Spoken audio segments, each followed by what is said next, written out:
10 horas mais 2 minutos, muito bom dia. Terça-feira, dia 27 de janeiro.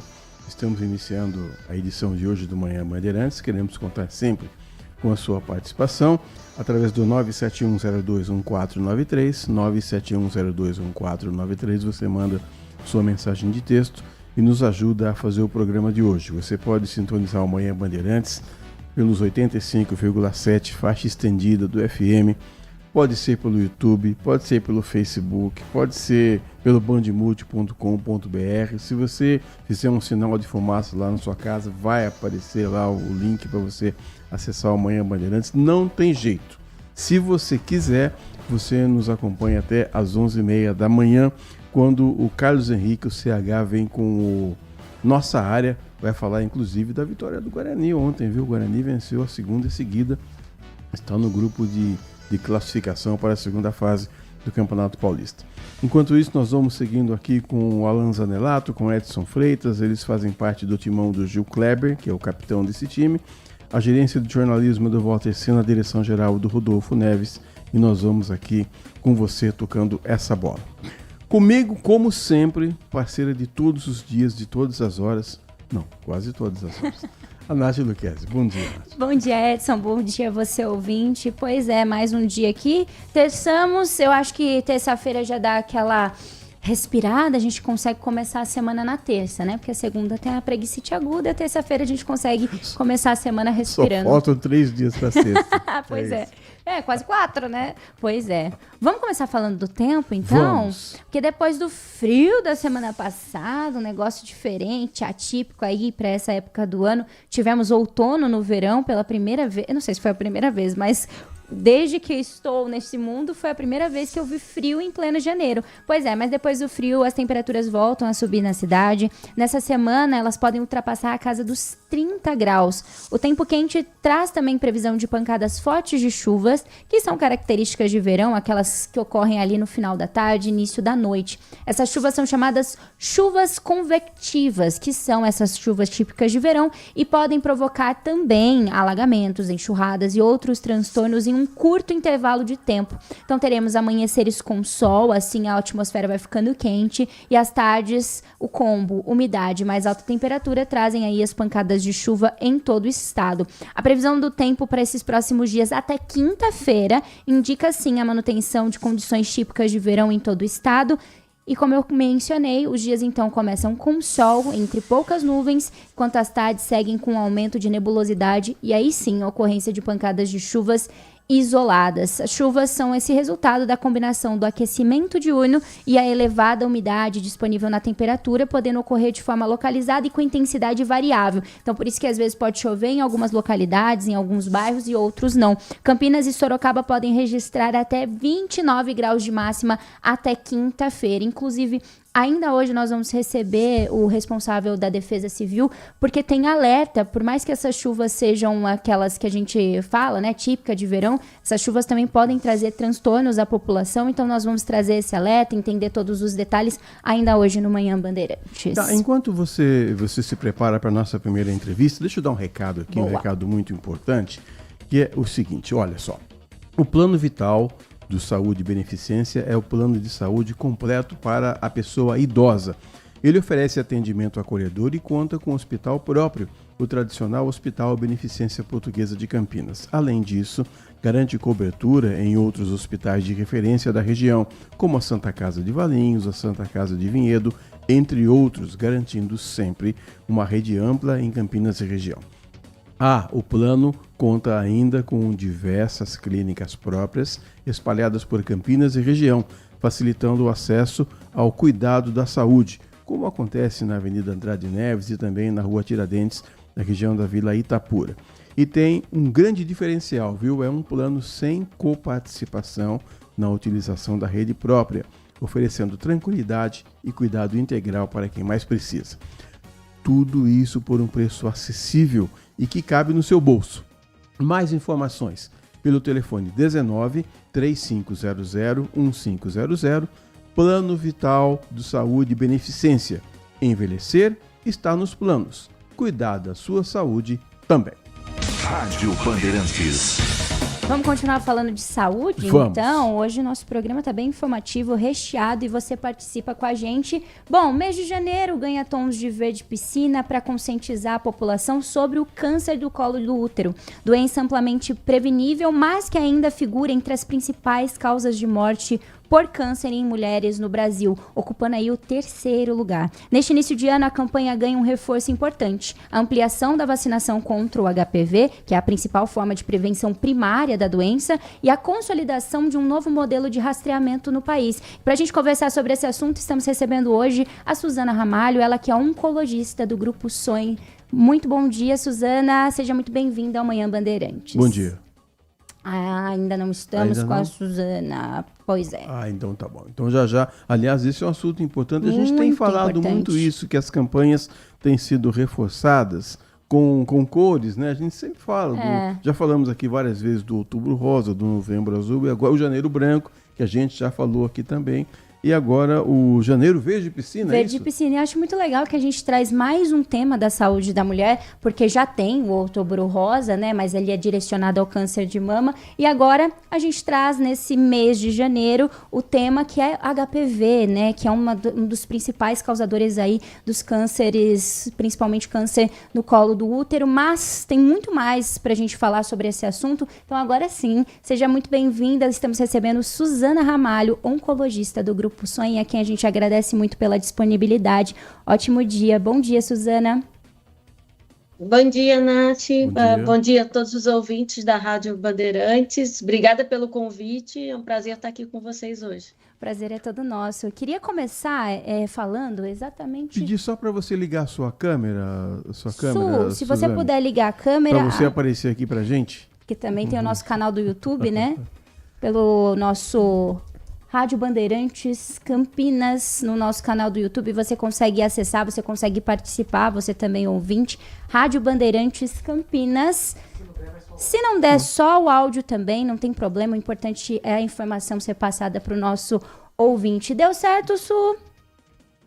Acho que não. Ok, vamos lá. Não tem problema, sem problema algum. Vamos seguir só com o áudio, não tem problema não. O importante é que o nosso ouvinte tenha aí acesso às informações, é o que mais nos importa aqui, viu? Bom, eu acho que a gente poderia começar falando exatamente dessa consolidação desse novo modelo de rastreamento pelo SUS. É um modelo mais sensível e que ajuda muito nesse processo. Queria entender um pouquinho o que seria esse novo modelo de rastreamento do HPV. São 10 horas da manhã e 10 minutos. Pesquisa. Então, o objetivo dele foi realmente identificar quais as mulheres que já tinham a infecção do HPV e, a partir disso, modificar o acompanhamento do exame do colo de útero. Então, a gente conseguiu provar que quando você acha as mulheres que realmente já tiveram contato com o HPV, a chance delas desenvolverem ao longo dos anos um câncer do colo do útero é muito maior do que as mulheres que não tiveram contato. Então, isso provou ser mais eficaz. Então, a gente consegue identificar quem tem mais risco de desenvolver o câncer do colo do útero e aí fazer um acompanhamento diferenciado. Então, conseguir fazer o exame do HPV, que é feito no momento da coleta, do Papa Nicolau também, tá certo? Então, é feito exatamente como faz a coleta do Papa Nicolau, só faz um esfregaço a mais, manda para análise. Se vier como tendo já tido uma infecção de HPV, o acompanhamento dessa mulher é diferente. Isso provou que a gente consegue fazer uma maneira mais específica mesmo, de achar quem tem risco de desenvolver câncer do colo do útero. Então, essa coleta do HPV, ela vai estar inserida, né, em todo o processo do SUS, ele vai realmente otimizar e realmente conseguir salvar vidas, porque vai identificar uma alteração que ainda vai levaria anos para se tornar um câncer do colo do útero. Agora, doutora, de uns tempos para cá, a gente tem visto em toda a mídia, em todo o sistema de saúde, uma campanha realmente muito boa, muito forte com relação à vacinação ali para adolescentes, né? Eu queria perguntar para a senhora se essa vacina é nova e se essa vacina já previne essas etapas futuras aí de detecção do câncer do colo do útero.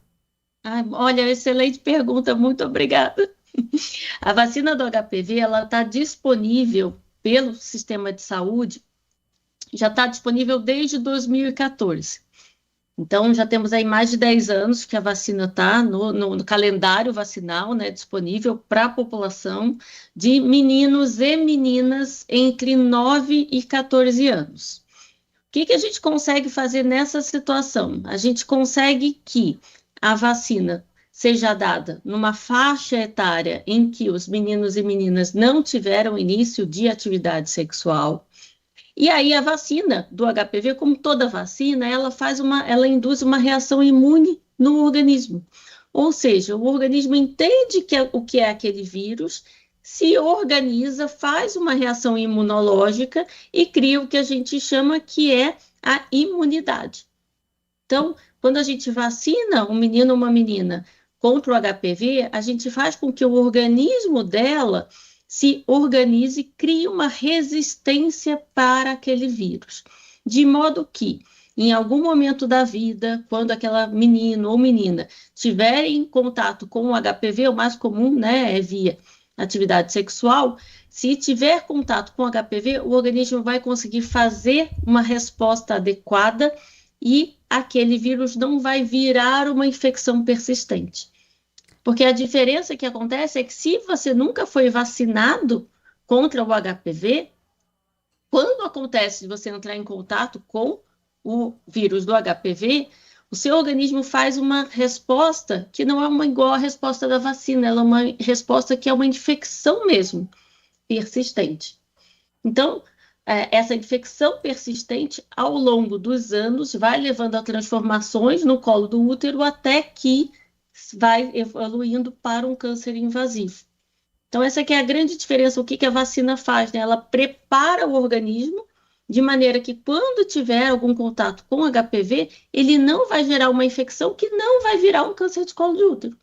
Então, é realmente uma maneira de prevenir um câncer quando a gente vacina por HPV. São respostas diferentes, né? Uma coisa é o organismo vacinado ter um contato com HPV, outra coisa é o organismo que não vacinou ter contato com HPV. Eu tenho mais uma pergunta. O não vacinado desenvolve câncer e o vacinado não. Ele já sabe como combater aquele vírus, não se transforma num câncer. E que bom isso, né, doutora? Porque essa pergunta é a próxima que eu vou fazer para a senhora. Até um tempo atrás, eu já sou do século passado, e quando você ouvia falar que alguém estava com câncer, era mesmo uma sentença de morte. Então você falava, aquele parente ou aquela pessoa está com câncer. Daí a pouco vinha a queda do cabelo, dali a pouco aumentava a baixa imunidade, a pessoa ia definhando até que acabava morrendo mesmo. Graças a Deus que essa palavra câncer, ela está sendo tratada bem mais cedo também, né, doutora?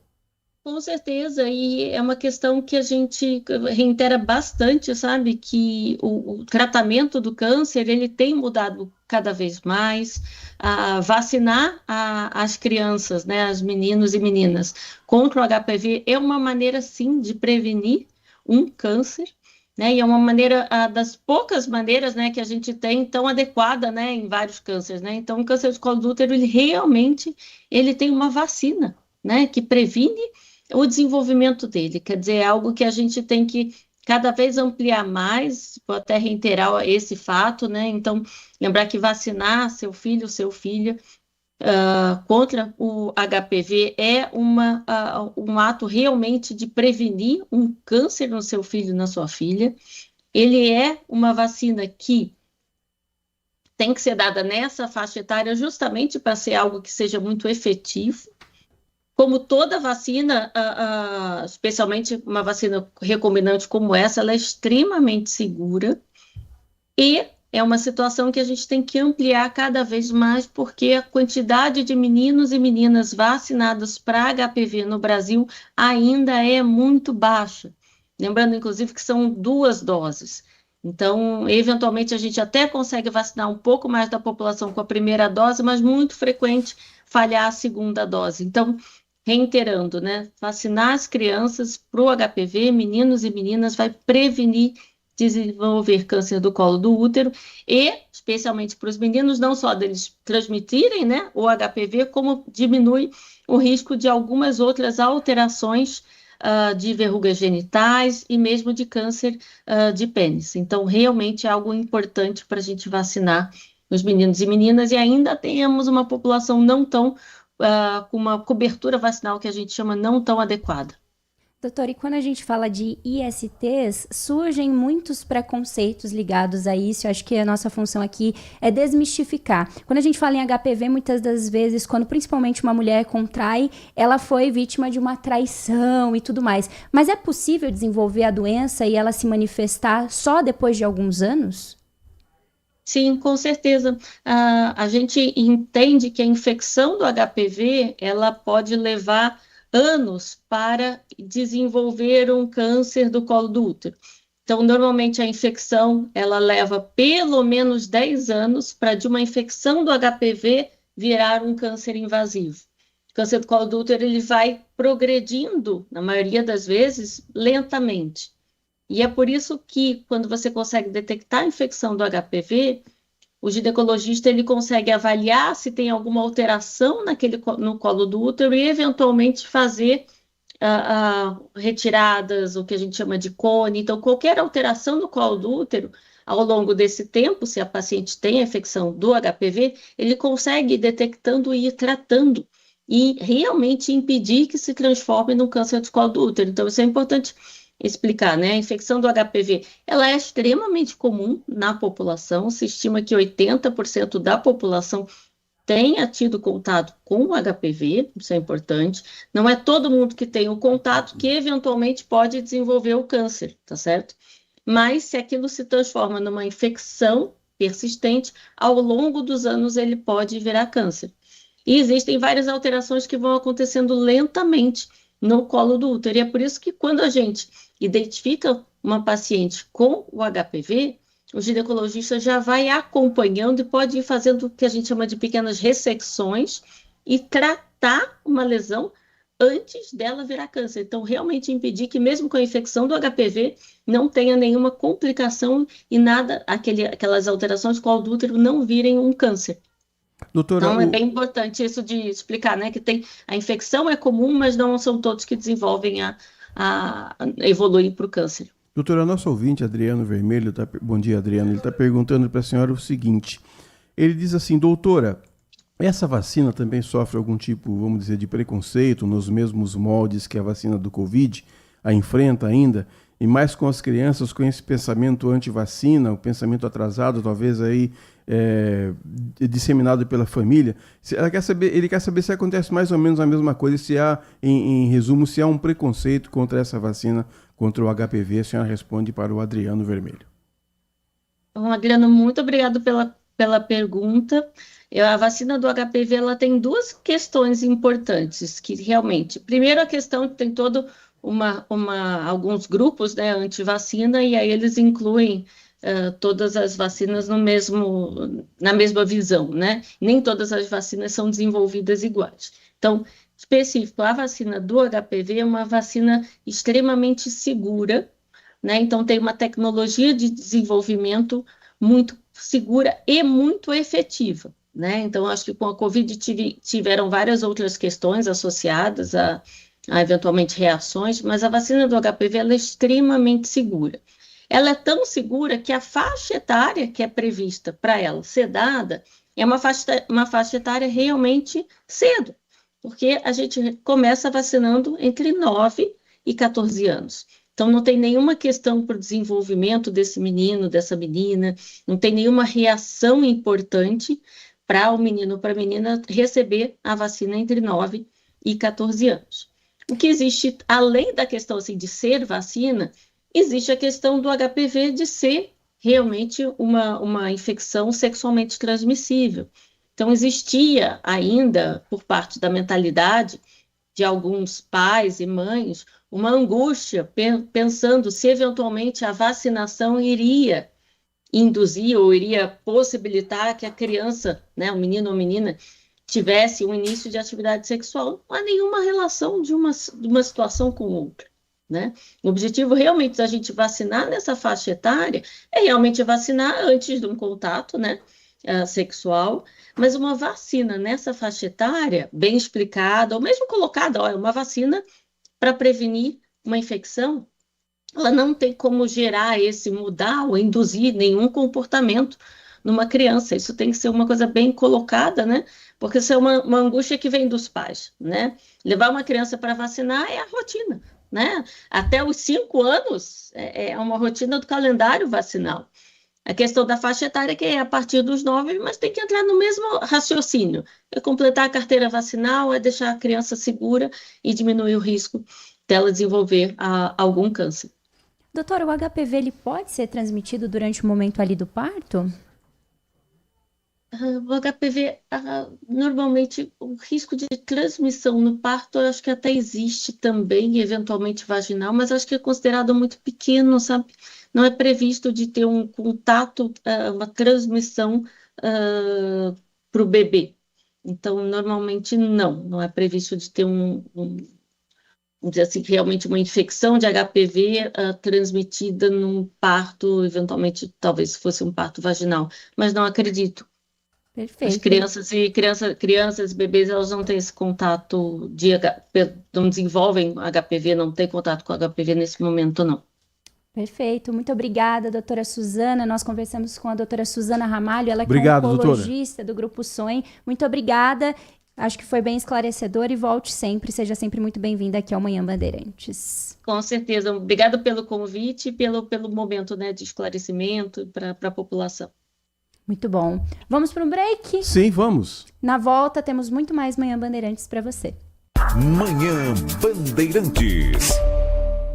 Apreciar um bom vinho ao som de uma boa música não é em qualquer lugar que você encontra. No Família Gianni, todas as quartas-feiras, das 19 às 23 horas, a noite ganha um toque especial com violoncelo ao vivo, trazendo elegância e emoção para o seu jantar, sem cobrança de cover artístico. Você pode harmonizar bons vinhos, pratos especiais e uma experiência musical única. Família Gianni, da nossa família para a sua família. Envelhecer bem é estar em boas mãos. O Plano Vital do Saúde e Beneficência foi pensado para a pessoa idosa que merece atendimento acolhedor, hospitais de referência e cobertura completa em Campinas e região. Você ainda conta com uma rede exclusiva de atendimento que só o Saúde e Beneficência oferece. E o melhor, tudo isso por um preço que cabe no seu bolso. Ligue agora, 19 3500 1500. Plano Vital Saúde e Beneficência. Envelhecer está nos planos. Cuidar da saúde também. Consumidor, muitas vezes, a qualidade do combustível que você coloca no tanque do seu veículo pode ser tão diferente quanto o preço que você paga por ele. Por isso, procure abastecer em postos de sua confiança e exija sempre o cupom fiscal. É seu direito e a sua garantia. Recap, Sindicato dos Postos de Combustíveis de Campinas e Região. Acesse recap.org.br. Band Mulher, de segunda a sexta, a partir da 1h35, Larissa Lopes abre as tardes femininas da Band.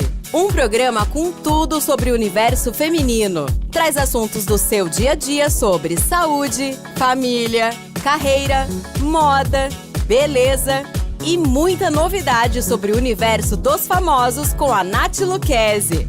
Band Mulher, de segunda a sexta, a partir da 1h35 da tarde, na tela da Band+. A melhor cobertura do futebol. Reportagem sempre presente. A melhor transmissão. Análise e comentários super embasados. E narrações vibrantes, como esta. Dominou seu goleiro, vai marcar, bateu, defesa! É o Futebol Bandeirantes, que você ouve no FM, também no aplicativo Bandplay e no YouTube. Onde e do jeito que você quiser. Manhã Bandeirantes. São 10 horas da manhã e 26 minutos e agora eu quero falar com você que quer começar o ano bem, começar o ano com muito mais saúde. Tem uma dica, o Plano Vital do Saúde e Beneficência. Ele é o plano de saúde completo para a pessoa idosa. Ele oferece atendimento acolhedor e conta com hospital próprio, o tradicional Hospital Beneficência Portuguesa de Campinas. Além disso, garante cobertura em outros hospitais de referência aqui da região, como por exemplo a Santa Casa de Valinhos, a Santa Casa de Vinhedo, entre muitos outros, garantindo assim uma rede ampla em Campinas e toda a região. O plano conta ainda com diversas clínicas próprias espalhadas por Campinas e região, facilitando ainda mais o acesso ao cuidado de saúde, como por exemplo na Avenida Andrade Neves e na Rua Tiradentes, região ali da Vila Itapura. E tem um outro grande diferencial, viu? É um plano sem coparticipação na utilização da rede própria, oferecendo assim muito mais tranquilidade e cuidado integral para quem mais precisa. E o melhor, hein? Por um preço acessível e que cabe no seu bolso. Então já pega o telefone para mais informações. O DDD é 19 3500 1500 3500 1500 DDD 19. Plano Vital do Saúde e Beneficência. Envelhecer está nos planos, cuidar da saúde também. Rádio Bandeirantes. 10 horas e 27 minutos, aqui no Manhã Bandeirantes. Vamos falar hoje sobre um assunto muito importante que me toca muito, me deixa muito feliz. Eu, se pudesse escolher uma outra profissão, seria essa. Mas eu sou muito ruim, né? Foi por falta de talento mesmo. Estou falando da fotografia, né, do fotógrafo. No dia 8 de janeiro foi celebrado o Dia do Fotógrafo. E lá no Band Entrevista nós tivemos a oportunidade de entrevistar o DJ Martinez, que é fotógrafo já há muito tempo. Não vou falar aqui a idade, depois se ele quiser ele fala. E diante das histórias que nós conversamos lá, falei, vamos conversar com o ouvinte do Manhã Bandeirantes também. Não sei quantas pessoas puderam assistir o Band Entrevista na tela da Band, mas hoje o DJ Martinez está aqui com sua fiel escudeira para... Não sei se pode falar, depois ele fala o nome dela, se ele quiser. Tem assessoria de imprensa, tem royalties, esse negócio, depois se ele quiser ele fala. Mas o DJ Martinez, fotógrafo profissional, morou muito tempo nos Estados Unidos e daqui a pouco a gente vai contar um lance especial aqui da vida dele. E quero só aproveitar e mandar um abraço para um outro fotógrafo também, que está fazendo aniversário hoje, um amigo de longa data também, que é o Granzotto. Luiz Granzotto está fazendo aniversário hoje, ele falou 74 anos. Ele trabalhou durante 50 anos na prefeitura, tudo quanto é prefeito que passou lá, ele fotografou e fez trabalhos lá.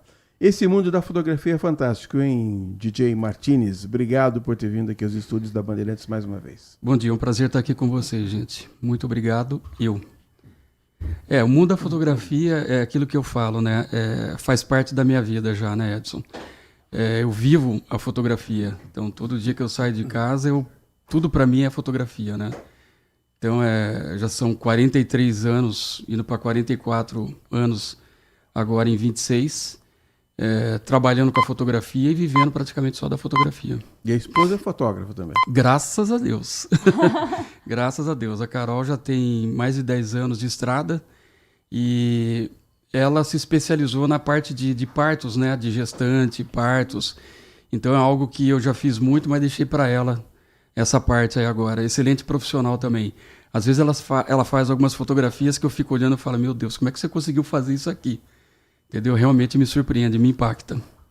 E como é que foi com o advento das redes sociais, a preocupação nessa transição? Porque hoje um celular, ele faz fotos incríveis, né? Como foi essa adaptação e entender que que são públicos diferentes e são fotos diferentes? O olhar do fotógrafo, ele é diferente do olhar que a gente tem fazendo a foto ali do filho num espetáculo e tudo mais. Como é que foi essa transição para vocês? Hoje, na verdade, tem fotógrafos que trabalham profissionalmente, vamos dizer assim, com o celular. Teve pessoas que se especializaram no uso do celular porque é mais convencional, é mais prático, né? Quando você trabalha com a fotografia profissional e a máquina está totalmente no manual, você tem a dependência de saber a fotometria, que é regular exatamente o tipo de iluminação. E a máquina ela exige ainda o balanço do branco, que é o white balance, que seria outra coisa, que você entra num ambiente como esse aqui, que é tudo azulado, se você não regular a máquina, ela vai deixar a fotografia toda avermelhada. Então você depende disso, regular, conhecer, para deixar o equipamento calibrado perfeitamente para ter o resultado perfeito. As redes sociais, se eu entendi direito sua pergunta, foi uma transição que eu, na minha opinião, como profissional, a gente se segura para... não quer, você quer ficar naquela tradição, naquela raiz, entendeu? Você quer ficar preso àquilo ali, mas não adianta, o mundo ele vai girando, você tem que ir acompanhando, se aperfeiçoando e fazer parte disso daí, não tem como. Você tem que se render e tem que se aperfeiçoar. Se é essa a sua pergunta, me perdoa. Sim, sim. A gente, enquanto jornalista, tá sempre, a gente quase que casa com fotógrafo, né? Verdade. A gente sai para uma matéria, vai o fotógrafo junto. E quantas vezes eu vi o fotógrafo, cara, parecia uma metralhadora, ele dispara a câmera, faz aquele monte de registro para depois escolher uma foto. Com esse negócio do celular, o procedimento é parecido ou mudou muito, DJ?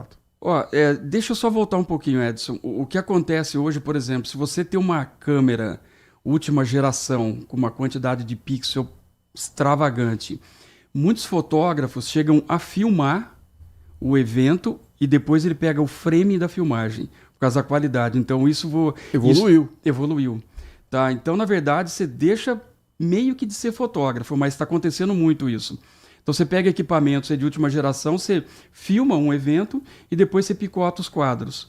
Tá? Já houve situações, por exemplo, de fotógrafo perdeu um momento grande e pegou com o cinegrafista um quadro que ele precisava ali, pegou vários quadros, né, mas foi pegando e picotando a filmagem.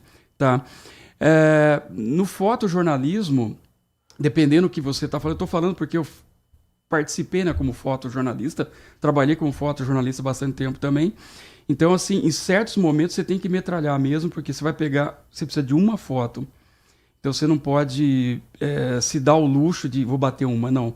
Então, às vezes você realmente metralha. Hoje as câmeras fazem aí 10, 20 fotos por segundo, até mais, dependendo do equipamento que você tem. Então são frações de segundo ali que você tem que ter a foto perfeita. Agora eu quero saber se o fotógrafo é mágico, porque se eu for fazer uma foto da Carol ou da Nath do Kessi, claro que vai ficar bonita.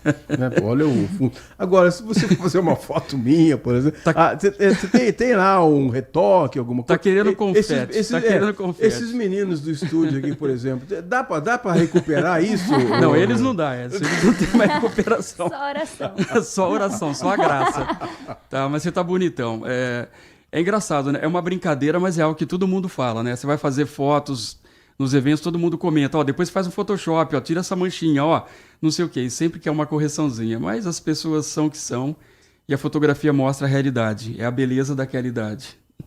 E como é que foi esse processo até você descobrir o seu segmento dentro da fotografia? Porque eu imagino que no começo da carreira acaba fazendo de tudo um pouco até conseguir entender o que realmente gosta, como a Carol, por exemplo, que foi se especializar em parto. E aí, como é que é esse processo? Na fotografia, muitas vezes, nem tudo você está fazendo o que você quer. Então não é o que você gosta realmente. Para você ter uma ideia, eu gosto muito de eventos corporativos, empresas e casamentos, né? Mas houve uma época na minha vida que eu não conseguia mais fotografar casamento. Eu tive que parar, não tinha condições mais. E porque exige muito de você.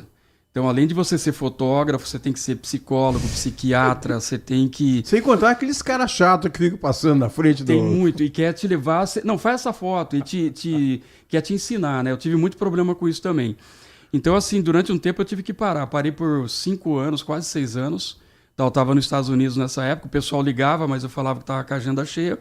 E migrei para outra área. Agora, quando eu comecei na fotografia, para mim tudo era novidade.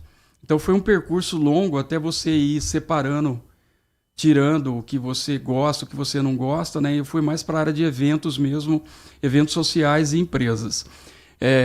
Eu dou curso de fotografia, hoje eu seleciono mais o curso, né? Mas houve vários alunos meus que migraram somente para newborn, que é recém-nascidos, que são gestantes, recém-nascidos, família e tal. Então, eu tenho vários nomes hoje na fotografia, são pesadas aí, grandes nomes, mas é algo que você tem que ir se encontrando. A fotografia, na verdade, vai falando com você. Você vai se identificando com aquilo, né? E tem gente que não fotografa eventos de jeito nenhum, não fotografa casamentos de jeito nenhum. E tem gente que migra. Por exemplo, a fotografia te dá um leque muito grande. Você pode pegar automobilismo, pode pegar jornalismo, você pode pegar sociais, você pode... É muita coisa, é muita coisa. É uma área bem promissora. Sim, sim. Bom, eu vou entrar numa área aqui. Aliás, esse foi um dos motivos também de ter convidado aqui o DJ para participar conosco. Vou mostrar uma foto aqui, acho que dá para mostrar. Olha, os mais antigos vão conhecer aqui, Mr. Billy Paul, né, que eu tive o prazer de entrevistar também quando eu trabalhava numa outra emissora, no finalzinho da década de 90. Por que eu estou mostrando essa foto aqui? Porque o DJ se especializou em ser fotógrafo de celebridades. E que é esse aspecto que eu queria abordar com você agora, especialmente quando você se tornou fotógrafo do Arnold Schwarzenegger. Eu queria que você contasse essa história. Quantas vezes você ouviu I'll be back, o Hasta la vista, baby? Conta um pouco dessa história pra gente, DJ. Quando eu cheguei aqui no Brasil, né, o pessoal tudo me chamava de paparazzi, né? Eu nunca fui paparazzi, só para deixar isso bem claro, né? Todas as celebridades que eu fotografei, eu fui convidado a fotografar, é diferente, né? E até teve alguns episódios engraçados que eu precisava fotografar o pessoal e o pessoal não parava de falar, não queria cooperar, e eu falava, gente, eu preciso fotografar vocês para ir embora, entendeu? Então eu brincava com o pessoal, mas era sério, também precisava ir embora para outras situações. Então só para deixar bem claro, eu nunca fui paparazzi, e houve uma época aí todo mundo me apelidou até de paparazzi. Eu falei, não, pode parar, gente. Na verdade, começou até com o Brazilian Day. Ele abriu muitas portas para fotografar celebridades brasileiras, e mesmo assim a gente ia para uma sala VIP, eu tinha momentos VIP com eles, que a gente fazia matéria para caras, New York na época, e para o pessoal que precisava dessas imagens. Com o Arnold, a história já foi contada, né? Comecei num episódio até engraçado, que eu cheguei na casa do pessoal, fui fazer um casamento, eu estava de terno, ela falou, onde você vai tão bonitão assim, né? Aí falei para o pessoal que eu era fotógrafo e estava indo para um evento. E depois eles me chamaram para fotografar a família, mas na verdade eles queriam saber se a fotografia era em um nível que eu pudesse trabalhar com o Schwarzenegger na época, né? E aí eles se agradaram da fotografia, de todas as fotos, e propuseram para mim, na época, no projeto Inner City Game, para trabalhar direto com o Arnold. Foi um episódio engraçado que, como não houve tempo, o episódio ali de trabalhar para ele e não ter o contato direto com ele, ele também não sabia que eu estava trabalhando para ele. Então, até como eu contei da outra vez, ele pediu para toda a imprensa sair, que era muita gente da imprensa, o pessoal em cima dele, ele querendo comer, e ele não gosta de ser filmado nem fotografado comendo. É uma das coisas que pediram para mim também, nunca fotografa ele comendo, e o pessoal tudo filmando ele comendo, e ele naquele desespero, e pediu para todo mundo sair, e eu levantei, ele falou, sai daqui você também. Aí me apresentaram, não, ele é o seu fotógrafo, ele é o fotógrafo oficial seu. Ah, ok. Aí ele brincou e falou, não, sai daqui. Aí brincando, né, que foi assim que começamos a trabalhar para ele, né. E foi um episódio engraçado, e isso daí foi abrindo portas, porque muitas vezes fotografando com ele, para ele, no Inner City Game, aparecia outras celebridades, como aquele ator do A Hora do Rush, tá? Eu esqueci o nome dele, é Chris Rock, se eu não me engano, tá? O Bruce Willis também, e outras pessoas, bastante celebridade. E a gente fez contato com todo esse pessoal, tá? Então foi uma oportunidade muito grande. Tá, foi uma oportunidade muito grande, e conhecer o Billy Paul para mim foi uma honra tremenda. E respondendo a sua pergunta, quantas vezes ele falou I'll be back, eu vou falar, gente, é um privilégio, é uma honra muito grande você estar de frente com ele e ele voltar e falar I'll be back, com aquele accent, aquele sotaque dele, I'll be back, e hasta la vista, baby. Então muitas vezes ele saía, o pessoal ficava olhando, pô, ele vai ter que falar, né? Então ele voltava e falava, I'll be back. Então é um momento único. E sem contar que para o sucesso que ele fez nos Estados Unidos, não sendo natural do país, também Sim. É um aspecto, sendo austríaco, um aspecto fora do comum também. Sendo governador da Califórnia. Né? Na verdade, o Arnold, assim como muitos outros famosos, ele foi rejeitado, né? Então ele foi rejeitado várias vezes, não foi uma nem duas vezes, inclusive para grande Hollywood ele foi rejeitado. E o Spielberg, na verdade, quando produziu o Conan, foi um deles, apesar de ele falar pouco até no Conan, né? Mas nos outros filmes dele, o Spielberg mesmo fala, se não fosse o Arnold, nós teríamos que criar um Arnold.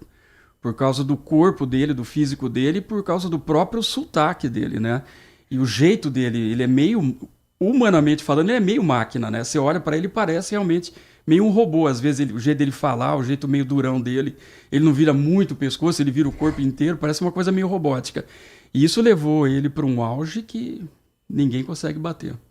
Assim como o Arnold, você também estava em um país diferente, lidando com pessoas de outras nacionalidades e sendo artista também, né? O fotógrafo é um artista. Como Obrigado. que foi esse processo todo, vivendo fora do país, num lugar onde a língua não é a sua língua nativa? Você foi bem recebido? Quais que foram os desafios nesse processo todo? Bom, você pegou na veia agora, né? Pegou no emocional. A pergunta sua, ela é bem forte.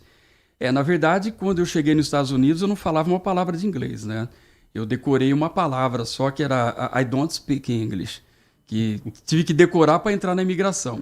Bom, a imigração resolveu ficar comigo um tempo ali, fazendo um monte de perguntas, não tinha ninguém, não tinha razão também, eu estava tudo ok, visto, tudo legalizado, né? E ficaram muito tempo ali me interrogando, falando, não me levaram para a sala, mas ficaram ali no aeroporto porque não tinha nenhum voo naquele momento. Não foi fácil. Ir para os Estados Unidos foi um desafio muito grande. Muita gente pensa que eu cheguei ali por cima, né? Desci de avião, celebridade, todo mundo espera. Não foi nada disso. Passei por maus bocados, trabalhei em área de construção, trabalhei em muita coisa ali que eu falo, o que eu estou fazendo aqui? Cheguei a falar, o que eu estou fazendo aqui, literalmente, né? Fui aprendendo inglês, eu consumi inglês. Eu fui para um colégio, Community College, que é um colégio comunitário. Impossível aprender inglês ali, porque são várias nacionalidades, o professor quer que a pessoa pronuncie correto, você está falando com chinês, com russo, não tem como, é difícil. E eu vi que seria difícil ali, então eu fui aprender inglês de uma outra forma. Um amigo deu um livro para mim, eu passei a consumir aquele livro. E tudo para mim era inglês, não me envolvia com pessoas que falavam português diretamente, então eu procurava viver, conviver e comer o inglês todo dia. Então, graças a Deus, eu fui aprendendo. Eu me lembro de um episódio que é até interessante, me permita contar aqui. Eu fui procurar trabalho em um estúdio muito grande em Filadélfia. E o rapaz falou para mim, o dono falou assim, você não fala inglês, né? Eu tenho um bom espanhol, porque meu pai era espanhol, família de espanhóis, né? Então, eu sempre gostei muito do espanhol. Ele falou, seu espanhol é muito bom, mas eu preciso que alguém que fale inglês. Quando eu passei dessa fase estudando inglês e tal, eu estava pronto. Aí eu já não... Com todo o respeito, eu não precisava mais me empregar no estúdio. Então, eu poderia trabalhar já por mim mesmo. Então, eu já tinha um inglês, um espanhol, consegui pegar a identificação da imprensa americana, poderia trabalhar como fotojornalista. Isso abriu muitas portas para mim, grandes possibilidades. E falando espanhol, falando inglês, muitas portas se abriram. Então, para mim, foi muito bom. Eu lembro de situações no fotojornalismo, de encontrar... situações envolvendo a polícia, crime mesmo, que o que valeu foi o espanhol e foi o inglês e servir de tradução até em momentos ali para a própria polícia de Filadélfia. Mas enfrentei muitos desafios. Houve um momento que o pessoal que a gente estava falou assim, eu estou indo embora.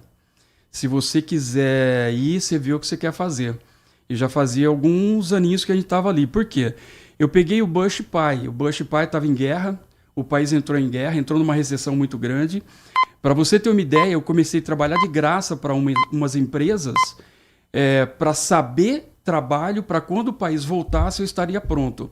Então eu nunca perdi o meu tempo vivendo uma recessão. Eu me preparava sempre para algo que estaria lá na minha frente.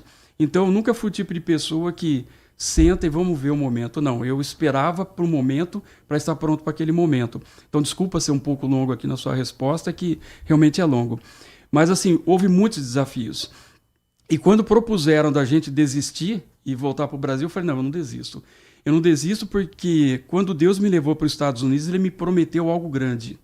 E eu falei, esse grande ainda não se cumpriu. E eu tenho certeza que Deus tem algo muito grande para mim aqui. Tá? E realmente Ele se fez cumprir na minha vida a promessa dEle. E eu estou aqui hoje e agradeço a vocês por essa oportunidade. 10h45, estamos conversando com o fotógrafo profissional DJ Martins. Tem perguntas aqui da nossa audiência. O Edmilson, por exemplo, está dizendo assim, bom dia, Edson e Nath, sou apaixonado por fotografia, gostaria de me tornar um fotógrafo e, em particular, tirar fotos em estúdio, aí ao ar livre, principalmente fotos da natureza. Tenho algumas fotos e muito elogiadas, ó a concorrência aí, hein? Mas não sou profissional. Qual sua dica para começar aí, tentar uma sorte aí na fotografia? Você responde para o Edmilson. Edmilson, muito bom dia, meu querido. É um prazer falar com você. Fotografia, quando a gente fala de estúdio, já é uma especialização também. A primeira coisa na fotografia é entender fotometria. Entendeu fotometria, depois você vai para a iluminação de estúdio. A iluminação de estúdio ela pode ser contínua ou pode ser com flash, depende do que você quer fazer. E ela também pode ser usado flash e luz contínua ao mesmo tempo. Depende também do que você vai fotografar, produtos, pessoas, o que você quer fotografar. Mas o principal é entender dessa iluminação do estúdio, como tudo isso funciona. Precisar de ajuda, algo que eu puder te servir, ajudar, vai ser um prazer muito grande, tá? E prazer falar com você. Tem uma pergunta do Adriano Vermelho, essa é bem provocativa. Ele já está dizendo assim, olha, eu prometo que eu não vou julgar a sua resposta, viu? Prometo que eu não vou julgar a resposta, mas vou perguntar assim mesmo. Como um fotógrafo de tantos anos que carrega a câmera como parte do seu corpo, propõe um dilema moral versus profissional. Se na sua frente acontecer um acidente, você fotografa primeiro ou socorre a pessoa primeiro? Boa pergunta. Boa pergunta. Essa pergunta eu vou até te responder com uma foto que é muito famosa. Tá? Essa fotografia de um fotógrafo americano que fotografou aquele garotinho na África em um urubu esperando ele para comer. Essa foto é muito famosa e gerou uma polêmica muito grande. Quando essa foto foi feita, a questão foi justamente essa, que foi a sua pergunta. Muito bem colocada a sua pergunta. Parabéns. Viu? Eu fotografo ou o que eu faço? Como fotógrafo são duas coisas, né? Desafiante, porque se você socorre, você perde a capa, tá? E se o que você vai fazer? Mas para mim a vida humana ela é primordial. Já aconteceu comigo, tá? De estar com equipamento, socorro fotografo. Eu deixei o equipamento, fui lá e socorri, tá? Não foi uma nem duas vezes que esse episódio aconteceu. Mas essa fotografia do urubu que está esperando a criança morrer para ele comer a criança é uma realidade. Gerou uma polêmica muito grande a nível de mundo, porque essa foto foi premiada, né? Pelo aquele prêmio Schultz, eu não lembro direito o termo, mas alguma coisa assim. O que aconteceu depois? Houve uma cobrança muito grande da parte dele. Você filmou e a criança, como é que tá? Você espantou o urubu? E houve uma cobrança muito grande que levou o fotógrafo ao suicídio depois. E mexeu com o emocional dele. Então, desculpa até colocar esse fato aqui, mas é uma realidade. O que você faria? Socorre ou fotografa? Só para retomar aqui, o Edmilson falou assim, caraca, eu fiquei emocionado que ele falou o meu nome. Que demais. Que demais. Deus do céu. Eu acho que é isso, né? A gente tem uma oportunidade na vida e a gente vai repassando para outras pessoas oportunidades também. Nós somos geradores de oportunidades. Queria falar um pouquinho, você estava tocando no assunto da foto, se essa foto viralizou, foi entregue para o mundo inteiro, o fotógrafo recebe algo monetário, dinheiro com essa foto que viraliza? Pix. Cai o Pix para ele se roda o mundo inteiro? Nós estamos falando também de épocas diferentes, né? Nós estamos falando, por exemplo, essa foto já faz muitos anos que ela foi feita, foi produzida. E, desculpa, não foi produzida, né? Ela foi feita mesmo. E hoje é diferente daquela época, né? Hoje a foto, os direitos autorais, hoje tem uma cobrança muito maior em cima disso, né? Hoje uma foto, se ela viraliza, sim, você tem mais recursos de poder receber em cima dessa foto. Na época, ela poderia sair para o mundo inteiro e você não tinha como dar um search, onde que essa foto está indo, né? E hoje não, você sabe onde essa imagem está, então não tem como escapar. Então hoje, para você receber em cima de uma foto que foi utilizada inadequadamente, incorretamente, sem autorização, então você pode entrar com processo e você ganha em cima disso daí, se não foi feito os direitos para o fotógrafo ali, tá? Foi essa a sua pergunta? Sim. Tá Antigamente era diferente. Antigamente era diferente. Então, hoje você tem possibilidades mais de fazer um search, descobrir onde ela está e receber em cima dela, tá? E ser fotógrafo de celebridades é bacana? Quero voltar nessa questão, porque às vezes, meu melhor lado é o lado esquerdo e você fotografou o lado direito. Como é que é essa questão? Todo respeito às celebridades, né? Eu, graças a Deus, conheci grandes celebridades, fotografei, passei momentos incríveis com grandes nomes, mas também teve as pedrinhas no sapato. Tá, tive encontro com celebridade, que a gente foi para o camarim, tentando lembrar o nome daquele cantor brasileiro que faleceu, Emílio Santiago. Nós tivemos um episódio com ele, excelentíssima pessoa. Só que nós fomos encontrar com uma celebridade americana e na hora de fazer a foto ela empurrou ele e falou que não queria que ele participasse da foto. Foi uma situação muito desagradável, tá? E achei muito desagradável. E a hora que a gente saiu do trailer, ela falou assim, eu não quero que tire foto minha.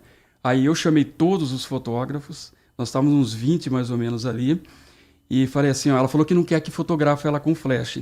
Todo mundo pegou o flash, começou a arrebentar ela com o flash, ela não conseguia nem caminhar, entendeu? Então isso me leva assim, a ver as pessoas, né, como realmente elas são e às vezes validar e desvalidar alguma coisa, né? É muito chato, muito chato. Então, assim, houve celebridades que me marcou pela gentileza, pela bondade, pela humildade, como Schwarzenegger, como o próprio Tom Cruise, como Billy Paul e muitas outras. E algumas que realmente marcaram minha vida de uma forma extremamente negativa. Você citou o Emílio Santiago, Nath, só para contar aqui uma historinha de 30 segundos. Eu e a minha esposa encontramos o Emílio Santiago no aeroporto também em Miami. E eu, claro, fui, para mim, uma das grandes vozes do país, fui pedir para ele tirar uma foto comigo. E ele falou assim, eu estou ocupado agora. Aquilo me chateou muito, né? Saí, falei para a Marley, ela falou, você tirou a foto? Eu falei, não tirei. Fui conversar com ele, ele foi que estava ocupado. Cara, de repente, alguém bate no meu ombro e fala assim, ó, desculpa, cara, vamos tirar a foto. Esse é o legal. Emílio. Cara, espetacular. Espetáculo. Eu não falo, esse foi o Emílio, não, esse é o Emílio Santiago. Assim como Billy Paul, eu nunca coloco ele no passado, ele foi, não. Ele é uma grande pessoa e até hoje ele marca. Agora, DJ, e quando você tá num churrasco, o cara vem pegar uma foto, eu bato uma foto. É um momento de lazer. O cara quer que você tire a foto, DJ. É aquele negócio, né? A sua profissão te leva a certos lugares que as pessoas esquecem quem é você e vai pro seu lado profissional. Pô, você trouxe a câmera? Nossa. Entendeu? Você faz umas fotos. Se não, volta a buscar. Se não volta a buscar. Então tem muito disso, né? Quando não é com a câmera, não, você faz a foto com o celular que você sabe fotografar. E eu vou te contar, Edson, eu sou péssimo com o celular. Normalmente eu passo para Carol. Então eu falo, Carol, minha linda esposa, ela tem assim um lado para fotografar com o celular também que é só dela. Eu sou péssimo para fotografar com o celular, então eu falo assim, eu prefiro passar para ela. Então tivemos um evento agora esse final de semana, tudo eu dava o celular para ela, dá para ela aquela que faz. Eu sou péssimo com o celular, mas isso acontece direto. E a IA, hein, que veio aí com tudo, transforma fotos, muda tudo. E aí, como é que tem impactado o trabalho de vocês? Eu acho que o AI, na verdade, né, ele vai pegar muito o pessoal que trabalha com digitalização, com computador direto, com arte, tá? O fotógrafo, isso facilitou muito, respondendo sua pergunta diretamente, ele facilita muito. Mas, assim, para uma pós-produção, tá? Eu acho que o pessoal que trabalha mesmo direto com agências de propaganda e tal, tem afetado mais. Porque eu acho que o profissional, ele não adianta, ele vai ter que ser procurado. Fotografia de gastronomia mesmo é algo que eu sou apaixonado, eu fiz algumas coisas, mas eu parabenizo o pessoal de gastronomia, muitos nomes grandes na fotografia de gastronomia, mas, assim... não vai ter muito como não ter o profissional, tá? Você vai ter que fotografar, não adianta. E o AI, eu acho que ele vem assim como complemento, não como essência, tá? É a minha visão. Toda foto é tratada? Não necessariamente. Isso foi uma discussão ontem com uma fotógrafa, tá? Por quê? Eu já cheguei a fazer casamento, tá? Eu e minha esposa fizemos um casamento que o pessoal estava almoçando, eles estavam almoçando aqui no Cambuí, nós fomos embora para casa. E eu liguei para ela e falei, isso aqui é o link das suas fotos. Como assim? Falei, o link das suas fotos. Tem 1000 e tantas fotos aí, estão todas prontas. Mas como pronta? É impossível você me entregar e nós nem saímos do casamento, aí tudo pronta. Então eu falo que o fotógrafo ele tem que ser fotógrafo. O fotógrafo que depende, por exemplo, de fotografar no arquivo RAW, RAW, e vai para um tratamento que ele tem que fazer tratamento, então ele é mais pós-produção do que fotógrafo. A fotografia você tem que ter a certeza de você tirar o cartão, entregar para os noivos e falar, pode baixar tudo, depois você me devolve o cartão e que eles vão ficar 100% satisfeitos. Então é isso que eu prego muito, tá? Então o fato de você usar o RAW ou JPEG não vai te classificar como profissional, não é nada disso que eu quero dizer. Mas é que eu não vejo a necessidade de ter um arquivo RAW para melhorar minhas fotos, para poder entregar para você. Então, respondendo sua pergunta, eu acho que o fotógrafo tem que ser fotógrafo. Lembrar que nos anos... quando eu comecei na fotografia, há mais de 40 anos atrás, não existia Photoshop. Ou você era bom ou você não era bom. Vou até pedir a permissão de citar o nome do Gerson Bispo, que foi meu mentor aqui. E ele me ensinou a fotografia. E eu lembro que a gente fotografava com aquelas máquinas ainda de você olhar por cima com um capuchão, que era a Mamiya C330. E não tinha tratamento. E a foto tinha que sair perfeita ali. E quantos 1000 álbuns o Gerson Bispo fez E eu fiz nessa época, a Carol teve a oportunidade de ver um álbum de casamento que eu fiz aí há mais de 30 anos atrás, e falar, meu Deus, o que era isso aqui? Era filtro que a gente usava de efeitos e tal. Então o fotógrafo ele tem que ser bom. Ele tem que ter a capacidade de tirar o cartão, entregar para os noivos e falar, pode baixar tudo que está tudo pronto. Me permita falar mais um pontinho ainda, respondendo sua pergunta. Um advogado, ele trabalha para uma rede de advogados muito grande aí, e um dia ele me chamou, eu precisava que fizesse um material com ele com urgência. Falei que marcaria para o dia seguinte. Falei, não, tem que ser agora. Peguei as coisas, desci lá pro escritório dele aqui no Cambuí, e ele pediu, preciso que você faça uma foto assim. Fiz, mostrei para ele, falei, é isso que você quer, é isso que eu quero. Preciso que você pegue, era um andar, né? Desfoque um pouquinho os computadores, os advogados dos computadores. Desfoquei um pouquinho, não muito, nem menos. É isso que você quer, é isso que eu quero.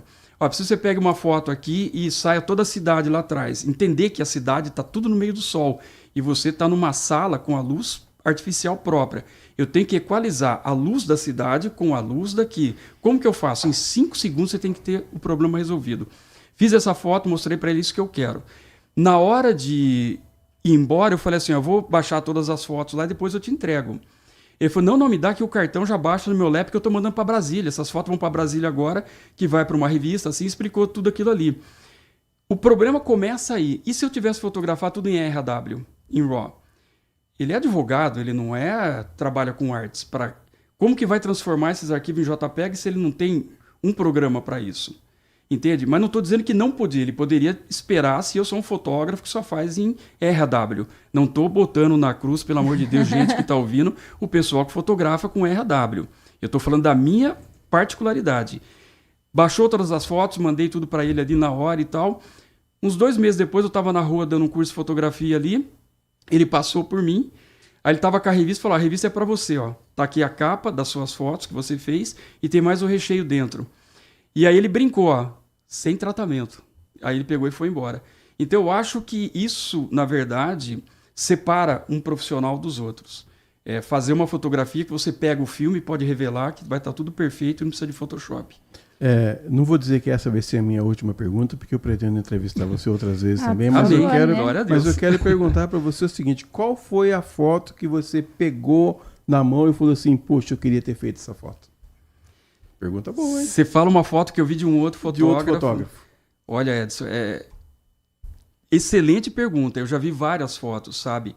Eu vi fotos assim, principalmente no fotojornalismo, me identifico muito com o fotojornalismo, que às vezes eu vejo fotos assim, eu falo, meu Deus, é uma foto impossível, como que o cara fez? E obrigatoriamente você sabe que o cara não pode manipular a imagem, a foto foi tirada e tem que ser colocada. Eu vi várias fotos, vários nomes na fotografia. O Batibugli, ele é um fotógrafo, Alexandre Batibugli, eu sempre fui muito fã dele. Ele fez uma foto do Ayrton Senna que eu chorei com essa fotografia. E eu fiquei olhando a foto, ele pegou bem a foto fechada do Ayrton Senna, e eu falei, mano do céu... E eu nunca tive a oportunidade de procurar o Batibugli no dia, dar um abraço nele e agradecer. Todo jogo da Ponte do Guarani ele tá lá. Vou ter que ir lá então. E para mim foi assim uma inspiração muito grande. Ele é uma inspiração muito grande para mim. Eu sou fã desse cara e cito o nome dele várias vezes quando eu posso. Então ele fez essa foto do Ayrton Senna que realmente mexeu com o meu emocional e arrancou lágrimas. Ok, Nath. Maravilhoso. Espero que a gente possa bater mais papo, né? Porque o tempo é curto, passa voando, né? Passa voando demais. Obrigada, parabéns pelo trabalho. Parabéns, Carol, também. Trabalho lindo. A oportunidade. Deus abençoe vocês. Amém. 11 horas. Vamos aqui na reta final, daqui a pouquinho, do nosso Manhã DJ. Entrevistamos aqui o DJ Martins, fotógrafo. Me trouxe um presente aqui, a foto do Billy Paul.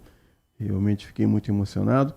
E a foto realmente emociona. E se você quiser conhecer o DJ, quiser contratá-lo para um trabalho, faz como, DJ? Bom, tem o Instagram, que a Carol pode falar aí para mim, é DJ Fotógrafo Martínez, e tem também o telefone direto, né, que é 19 994 43 9094. Desculpa, gente, eu nem guardo meus dados. Olha, vocês só mudam de endereço mesmo, viu? 11h01, vamos ao rápido intervalo, voltamos já. Você está ouvindo Manhã Bandeirantes. Oferecimento Recap, Sindicato dos Postos de Combustíveis de Campinas e Região. Acesse recap.org.br. Família Giani, da nossa família pra sua família. E Plano Vital Saúde Beneficência, o plano ideal para a pessoa idosa. Minuto Bandmude. Você informado em 1 minuto. O Hemocentro da Unicamp iniciou uma campanha especial para reforçar os estoques de sangue durante o período de carnaval. A ação vai até o dia 17 de fevereiro. Nessa época do ano, o número de doadores cai, enquanto a demanda por transfusões aumenta, principalmente por causa de acidentes e atendimentos de emergência. A queda nas doações pode chegar a 30%. Atualmente, os estoques dos tipos O negativo, O positivo, A positivo, A negativo, B positivo e B negativo estão em nível crítico. Apenas os tipos AB positivo e AB negativo estão estáveis. O Hemocentro reforça que doar sangue é rápido, seguro e pode salvar até 4 vidas. Para incentivar a participação, cada doador recebe uma lantejoula vermelha e participa de um mural coletivo que simboliza a vida e a esperança. As doações podem ser feitas no Hospital Mário Gatti, o Hospital Estadual de Sumaré e também no Hemonúcleo de Piracicaba. Podem doar pessoas entre 16 e 69 anos com mais de 50 quilos que estejam bem de saúde, alimentadas e hidratadas. Doe sangue, doe vida. Quer saber mais? Acesse bandmulti.com.br. Você ouviu Minuto Bandmude. Você informado em 1 minuto. Consumidor, muitas vezes, a qualidade do combustível que você coloca no tanque do seu veículo pode ser tão diferente quanto o preço que você paga por ele. Por isso, procure abastecer em postos de sua confiança e exija sempre o cupom fiscal. É seu direito e a sua garantia. Recap, Sindicato dos Postos de Combustíveis de Campinas e Região. Acesse recap.org.br. Vai reunir a sua equipe ou fechar um grande negócio? O Família Giani oferece espaço privativo para reuniões corporativas, com capacidade para até 40 pessoas. Um ambiente reservado, equipado com retroprojetor, perfeito para apresentações, encontros e eventos empresariais. Tudo isso com excelente gastronomia e um atendimento impecável, para que sua reunião seja um sucesso do início ao fim. Família Giani, da nossa família para a sua família. O futebol move paixões e quando a bola rola, a emoção entra em campo com a Rádio Bandeirantes. Gol!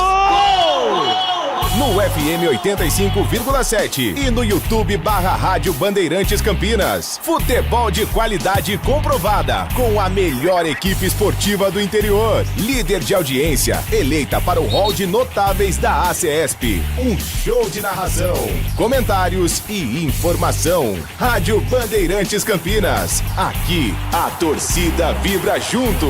Apoio.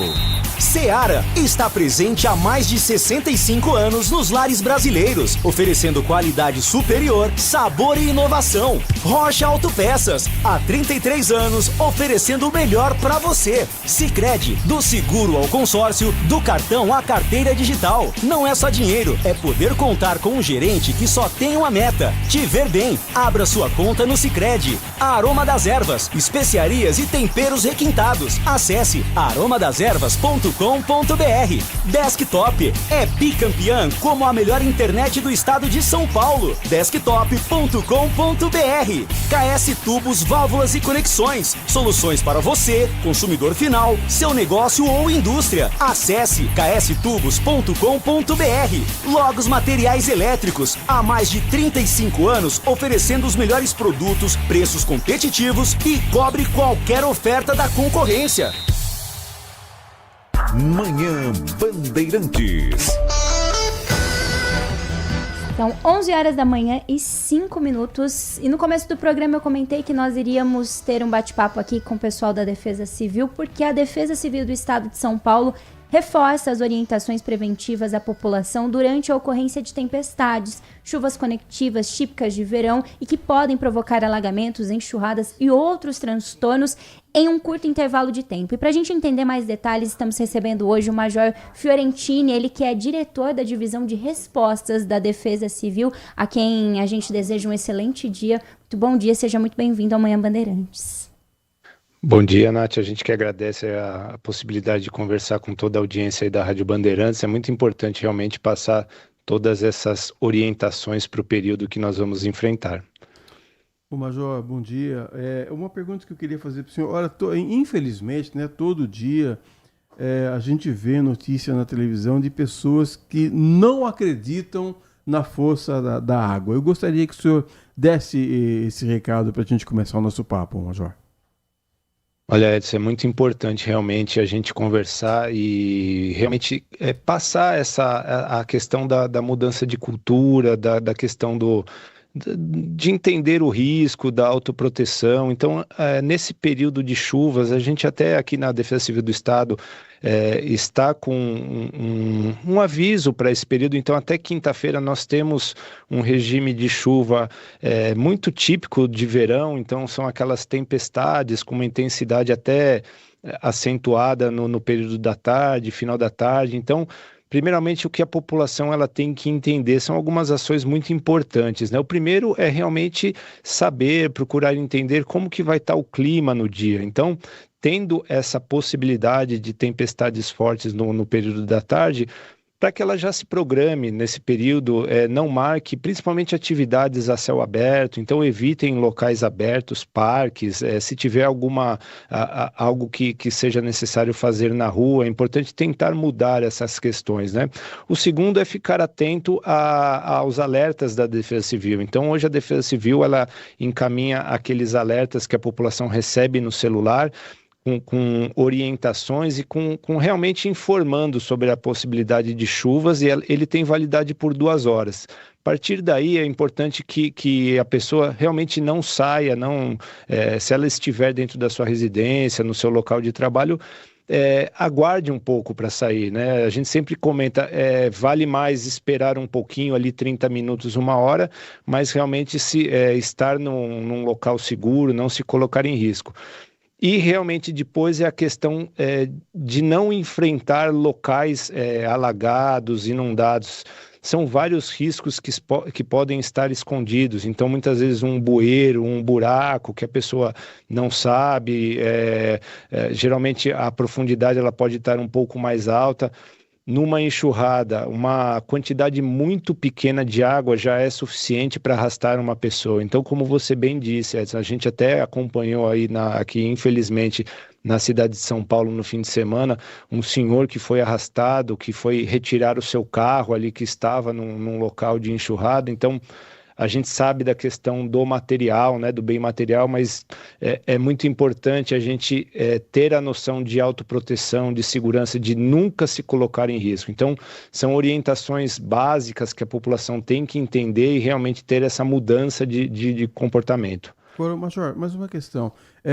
Você sabe que o brasileiro, assim, por natureza, ele tira sarro das coisas, ele é meio desconfiado. Agora, quando a gente... É importante a gente saber que quando tem um alerta da Defesa Civil no celular, não significa que vai chover na rua da sua casa, não é, Major? Edson, muitas vezes a gente recebe, né, e fala, poxa, mas não choveu, verdade, o pessoal errou.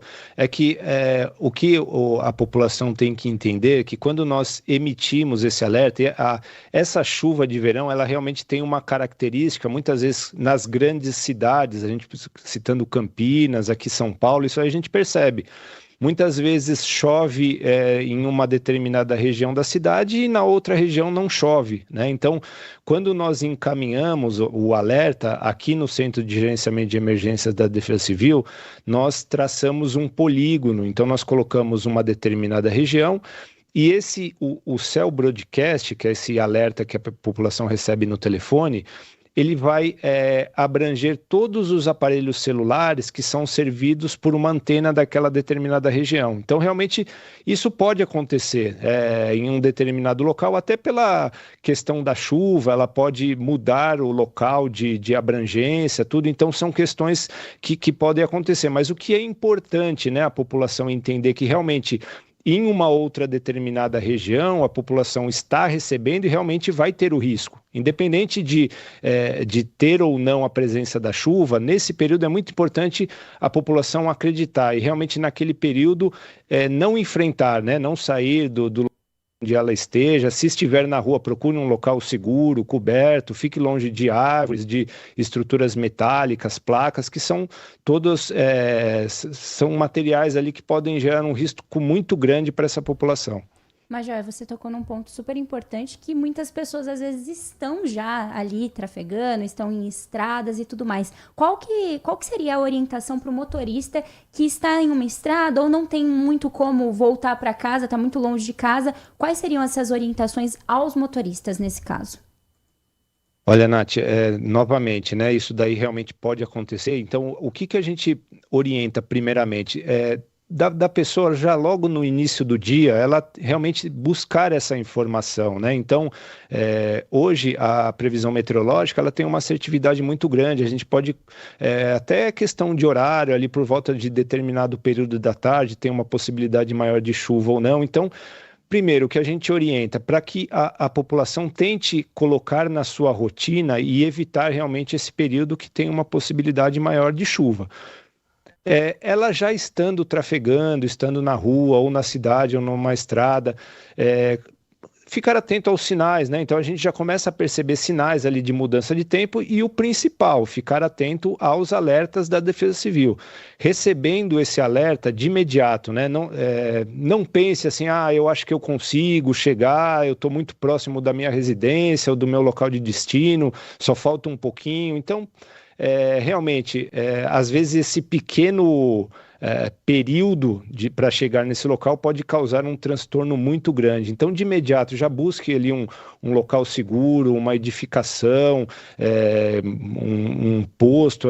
O posto a gente sempre tem que tomar cuidado com relação à estrutura dele, né? Então, como eu falei, estruturas metálicas, mas de imediato já busque um local seguro, saia ali pare o seu veículo, né? Não tente de forma nenhuma enfrentar uma inundação, uma enxurrada. Recentemente a gente viu fatos parecidos como esse, até teve uma questão aqui em Guarulhos, eu não sei se todos viram, mas um motociclista que tentou passar num local alagado e tinha uma vala ali, um bueiro aberto, e ele desapareceu nas águas, né? Felizmente ele sobreviveu, ele foi auxiliado e saiu das águas.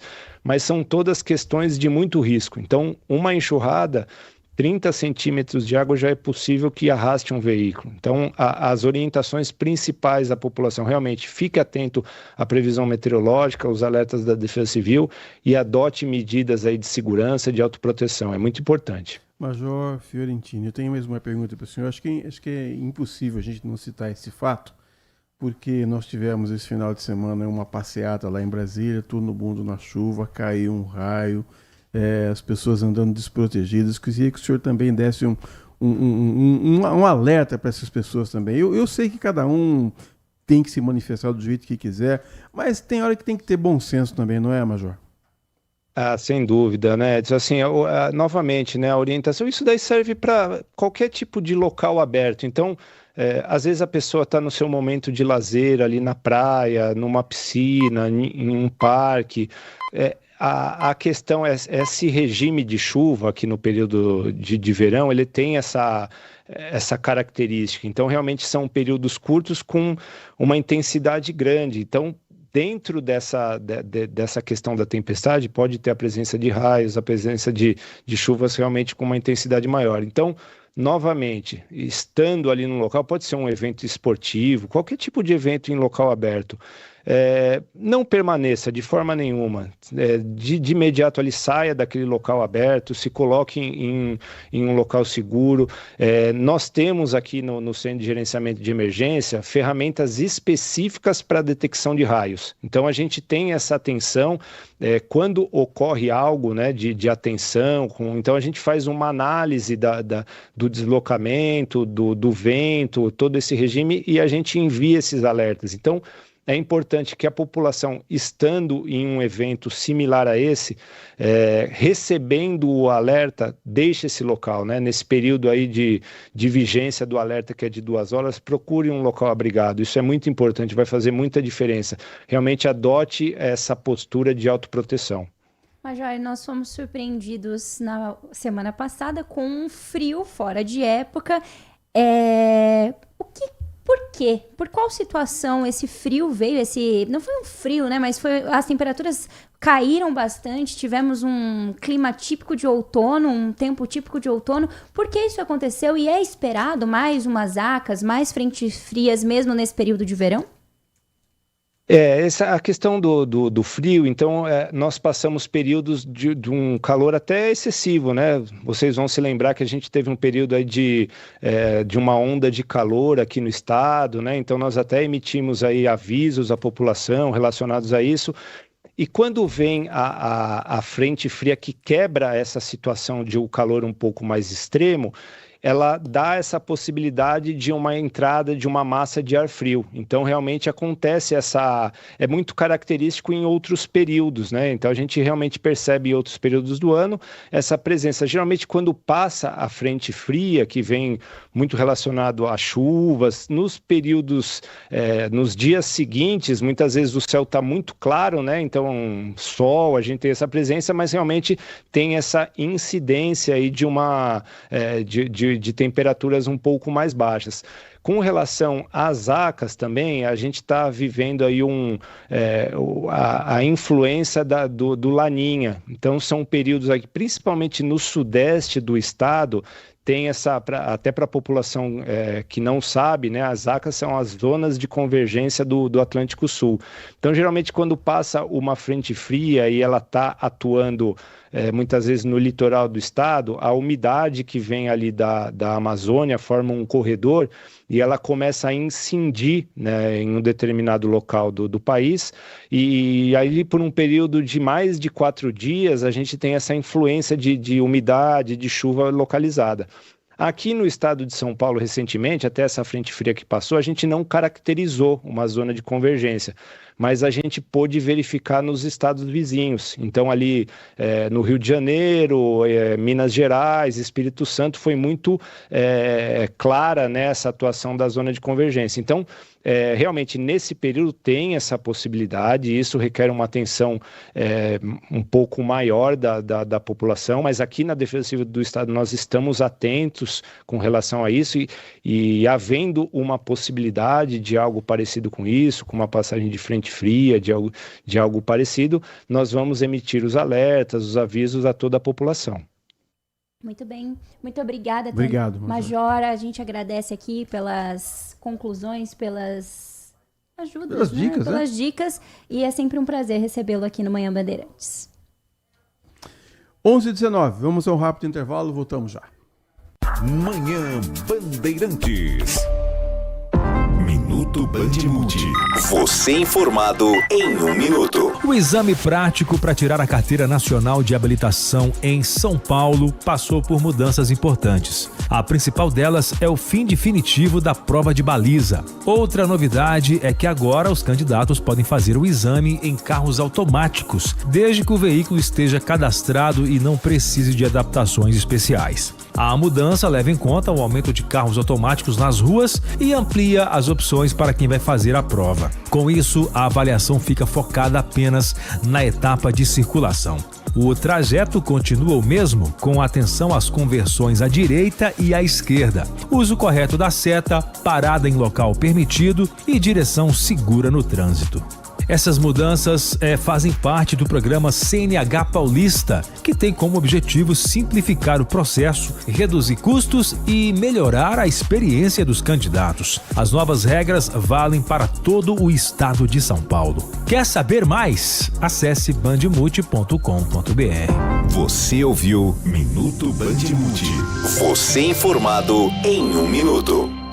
Envelhecer bem é estar em boas mãos. O Plano Vital do Saúde Beneficência foi pensado para a pessoa idosa que merece atendimento acolhedor, hospitais de referência e cobertura completa em Campinas e região. Você ainda conta com uma rede exclusiva de atendimento que só o Saúde Beneficência oferece. E o melhor, tudo isso por um preço que cabe no seu bolso. Ligue agora, 19-3500-1500. Plano Vital Saúde Beneficência. Envelhecer está nos planos, cuidar da saúde também.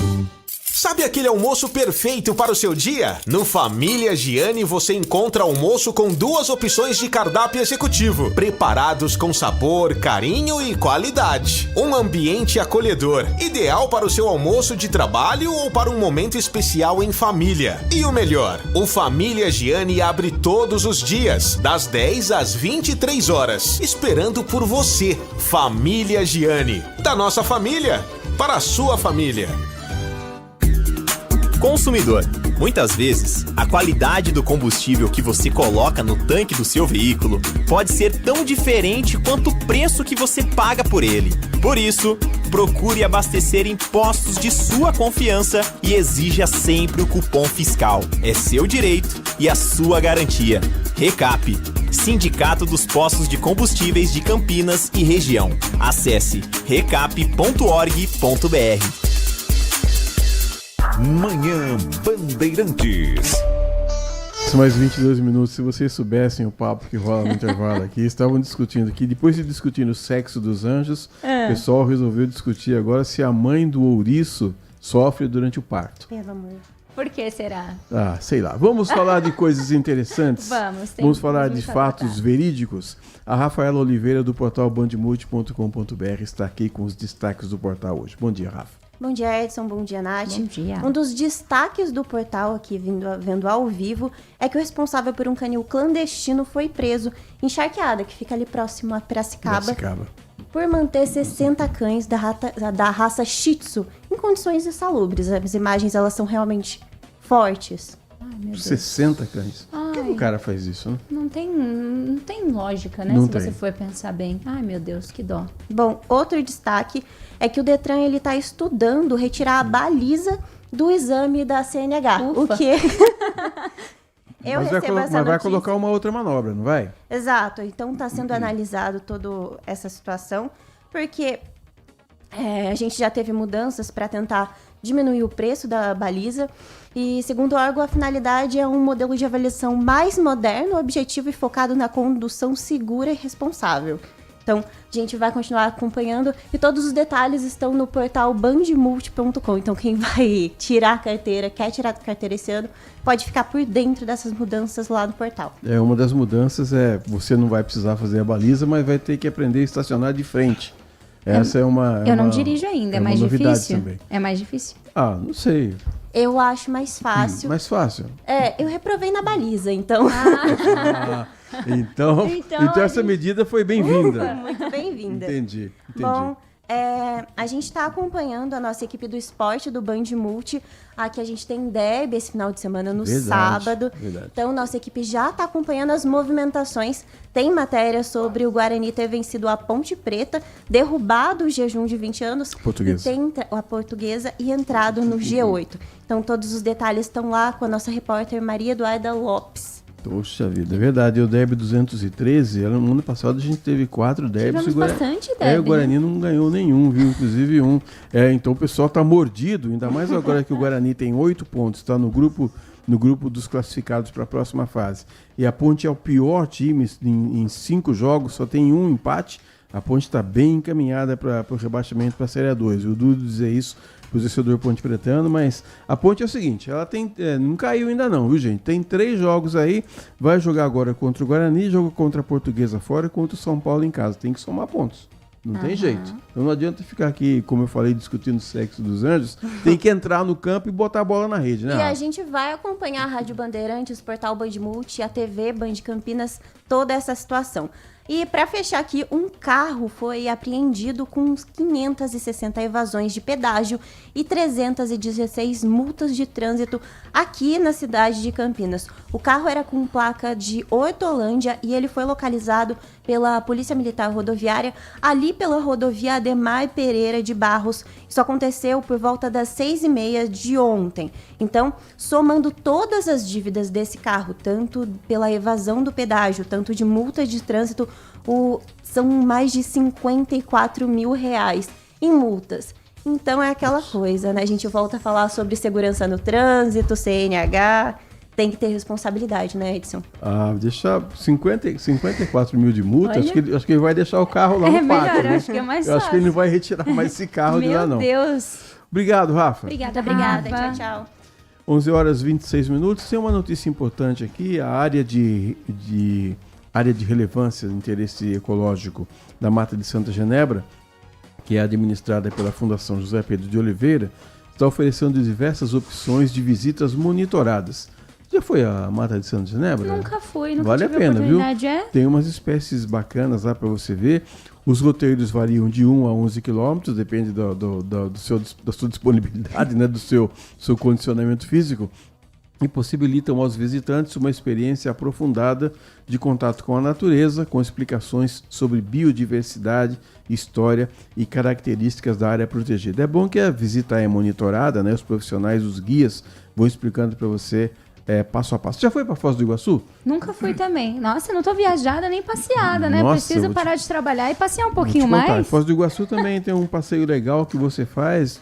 Você anda um pedaço a pé, depois anda um pedaço num trenzinho, e nesse trenzinho eles vão parando no meio da floresta, vai explicando o que é o eucalipto, o pau-brasil, vai dando uma aulazinha ali de biologia, é bem bacana, até legal. Que você chega lá nos botes, né, para você andar, você ir na água lá, navegar com emoção ou sem emoção, aí eu vou te contar. Foi com muita emoção?